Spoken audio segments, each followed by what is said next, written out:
রাতে রুটির সাথে খাওয়ার জন্য এমনকি দুপুরে ডাল ভাতের সাথে কুঁদরি আলুর এই রেসিপিটা থাকলে আর কিন্তু কোনো কিছুর প্রয়োজন হয় না। এটা খেতে হয় ভীষণই চটপটা আর সুস্বাদু। নমস্কার বন্ধুরা, মনীষা রান্নাঘরে সবাইকে স্বাগত। প্রতিদিনের মতো চলে এলাম আবারও একটা রেসিপি নিয়ে। আশা করি আপনাদের ভীষণ ভালো লাগবে। আজ আমি আপনাদের সাথে শেয়ার করছি কুঁদরি আলুর ভাজা। তো বন্ধুরা, তার জন্য এখানে নিয়েছি 300 গ্রাম কুঁদরি। আর এই কুঁদরিগুলো কিন্তু আমার বাড়ির বাগানে গাছের কুঁদরি। এই কুঁদরিগুলোকে বেশ ভালোভাবেই আমি ধুয়ে নিয়েছি আগের থেকে। এখন আমি কুঁদরিগুলো কেটে নেব। কাটার পরে কিন্তু কোনোভাবেই ধোয়া যাবে না। দেখুন, এইভাবে মাঝখান থেকে চিড়ে আমি 2 টুকরো করে নিচ্ছি, মানে একটা কুঁদরিকে এইভাবে 4 টুকরো করে নিচ্ছি। প্রত্যেকটা কুঁদরি কিন্তু একই রকমভাবে আমি কেটে নেব। আর আপনারা চাইলে আপনাদের পছন্দ মতো যে কোনো শেপে কেটে নিতে পারেন। তবে এইভাবে একবার কেটে রান্না করে দেখবেন, ভীষণ ভালো হয়। কুঁদরির ভেতর পর্যন্ত কিন্তু মশলাটা খুব সুন্দরভাবেই ঢোকে। আর এমনিতে একটু লম্বা লম্বা থাকলে দেখতে ভীষণই ভালো লাগে। কুঁদরির তো অনেক রকমের রেসিপি খেয়েছেন, তবে এটা একবার হলেও ট্রাই করে দেখবেন। আশা করি আপনাদের কিন্তু ভীষণ ভালো লাগবে।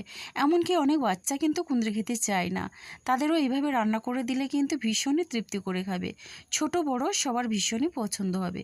দেখুন, একই রকমভাবে এখানে আমি সমস্ত কুঁদরি কেটে নিয়েছি। আর যেই কুঁদরিগুলো একটু লাল হয়ে গেছে, এগুলো থাকলে কিন্তু ভীষণই চটপটা লাগে আর খেতেও ভীষণ ভালো হয়। আর এটা খেতে একটু ঝাল ঝাল হলে বেশ ভালো লাগে। এবার এখানে 2টো আলু আগের থেকে আমি খোসা ছাড়িয়ে ধুয়ে নিয়েছিলাম। আলুগুলোকে কেটে নিচ্ছি। কুঁদরির পরিমাণ অনুযায়ী এখানে আমি আলু নিয়েছি। আর আলুগুলো দেখেই বুঝতে পারছেন আলু সাইজটা। এবার আমি আলুগুলোকেও একই রকমভাবে যেমনই কুঁদরি কেটেছি, তো সেই রকম করে আলুগুলোকেও একটু লম্বা সরু করে কেটে নিচ্ছি। এবার দেখুন, 2টো আলু কিন্তু খুব সুন্দরভাবেই এখানে আমার কাটা হয়ে গেল। আর এখন আলুগুলোকে কেটে নেওয়ার পরে ধুয়ে নেব। দেখুন, আলুগুলোকে আমি এখন একটা প্লেটের মধ্যে নিয়ে নিচ্ছি। এবার দেখুন, এই আলুগুলো যে প্লেটের মধ্যে তুলে নিচ্ছি, আলুগুলোকে কিন্তু অবশ্যই ধুয়ে নিতে হবে। আলু কিন্তু ধোয়া হয়ে গেছে। এবার রান্নার জন্য গ্যাসে আগের থেকে কড়াই বসিয়ে দিয়েছিলাম।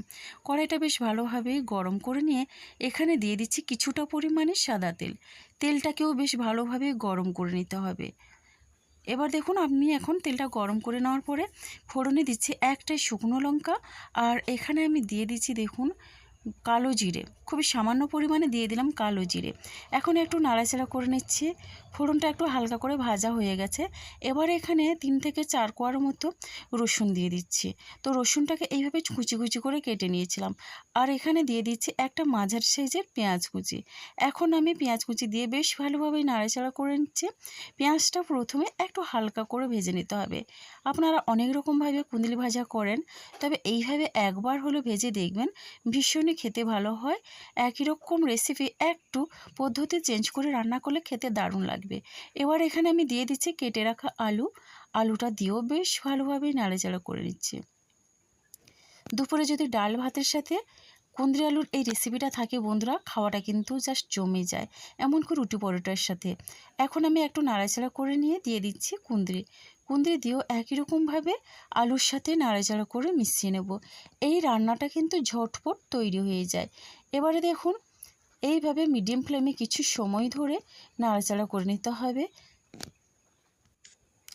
অনেকেই কিন্তু কুঁদরি খেতে একেবারেই অপছন্দ করেন, তবে আজকের পদ্ধতিটা একবার হলো ট্রাই করবেন, দেখবেন সবাই কিন্তু চেটেপুটে খেয়ে নেবে। এবার এখানে আমি দিয়ে দিচ্ছি স্বাদ অনুসারে লবণ আর দিয়ে দিলাম হলুদের গুঁড়ো। এখন বেশ ভালোভাবেই লবণ আর হলুদের গুঁড়ো দিয়ে মিশিয়ে নেব। এই রান্নাটা কিন্তু ঝটপট হয়ে যায়, একেবারে অল্প সময়ের মধ্যে, বেশি সময় কিন্তু লাগে না এই রান্নাটা করতে। এবার এখানে ঢাকনা দিয়ে মিডিয়াম ফ্লেমে 3 থেকে 4 মিনিটের মতো রান্না হতে দেব। দেখুন, 3-4 মিনিট পরে ঢাকনাটা খুলে একটু নাড়াচাড়া করে নিচ্ছি।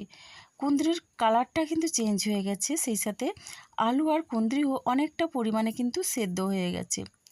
এখন বেশ ভালোভাবে মিডিয়াম ফ্লেমে রেখে নাড়াচাড়া করে রান্না করে নেব। কোনো রকমে কিন্তু হাই ফ্লেম করব না। এবারে এখানে দিয়ে দিচ্ছি 3টে কাঁচা লঙ্কা কুচি। আর এই রেসিপিতে কাঁচা লঙ্কার ফ্লেভারটা কিন্তু দারুণ হয়। রেসিপিটা একটু ঝাল ঝাল হলে খেতে কিন্তু দারুণ লাগে। এবার দেখুন, খুব সুন্দরভাবে এখানে নাড়াচাড়া করে নেওয়ার পরে এবারে এখানে দিয়ে দিচ্ছি ঝালের জন্য একটু ঝাল লঙ্কার গুঁড়ো, 1/2 চামচ পরিমাণে ঝাল লঙ্কার গুঁড়ো দিলাম। আর এখানে আমি দিয়ে দিচ্ছি জিরে ধনে গুঁড়ো, একসঙ্গে কিন্তু ভেজে আমার গুঁড়ো করে আছে, তো জিরে আর ধনে গুঁড়ো একসঙ্গে আমি দিয়ে দিলাম। এখন বেশ ভালোভাবেই নাড়াচাড়া করে নিচ্ছি।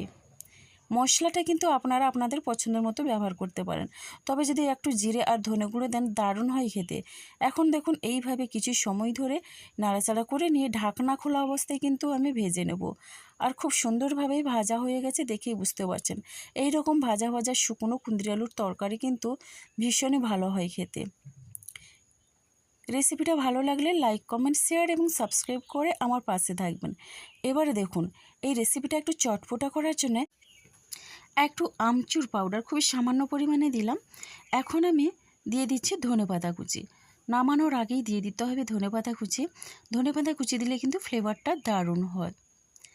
এখন আমি বেশ ভালোভাবেই এটা মিশিয়ে নেব। রেসিপিটা ভালো লাগলে লাইক, কমেন্ট, শেয়ার এবং সাবস্ক্রাইব করে আমার পাশে থাকবেন। আর বেশি বেশি করে বন্ধুবান্ধবের মধ্যে শেয়ার করে দেবেন। তো বন্ধুরা দেখুন এইভাবে আমি কিছু সময় ধরে মিশিয়ে নিলাম। আর দেখলেন তো রান্নাটা কিন্তু আমার হয়ে গেল। পরিবেশনের জন্য কিন্তু একেবারেই রেডি। আর কতটা লোভনীয় হয়েছে দেখেই বুঝতেও পারছেন। কেমন লাগলো অবশ্যই একটা মিষ্টি কমেন্ট করবেন। আপনাদের একটা মিষ্টি কমেন্ট কিন্তু আমাকে অনেকটা উৎসাহ দেয় নতুন নতুন রেসিপি বানানোর জন্যে। আমার চ্যানেলে কিন্তু কুঁদরির অনেক রকমের রেসিপি দেওয়া আছে, চাইলে আপনারা দেখে আসতে পারেন। আশা করি আপনাদের কিন্তু ভীষণই ভালো লাগবে। তো বন্ধুরা আজকের রেসিপিটা আমার এই পর্যন্ত। আর আগামীকাল আসবো আবারও একটা নতুন রেসিপি নিয়ে।